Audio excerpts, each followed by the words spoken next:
L'inquiétude grandit. À Achères-la-Forêt, en Seine-et-Marne, l'incendie qui ravage la forêt de Fontainebleau approche des habitations.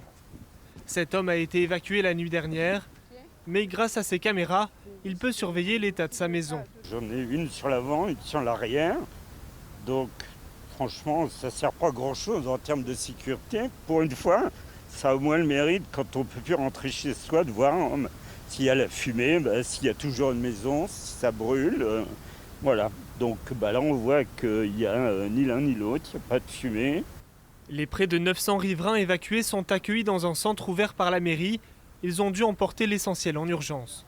Donc là-dedans, j'ai tout mon appareillage électronique, les ordinateurs, une provision d'eau. On avait pris au cas où. À l'intérieur, alors on a des vêtements, un petit peu de nourriture, les croquettes pour le chien. Olivier Mourier raconte avoir observé 2 départs de feu différents. Vers 17h30, j'ai commencé à voir de la fumée dans la forêt, qui s'émanait de la forêt. Donc je suis allé voir, j'ai pris ma voiture, je suis allé voir et j'ai découvert un premier feu qui était à moins d'1 kilomètre de chez moi. J'ai continué un peu la route vers Arbonne et un demi-kilomètre plus loin, un deuxième feu.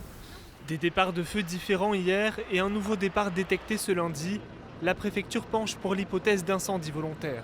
Ça sera à la justice de l'établir, mais les enquêteurs sont déjà à l'œuvre. Tout cela, évidemment, converge vers l'idée d'un ou plusieurs incendiaires depuis hier sur ce massif.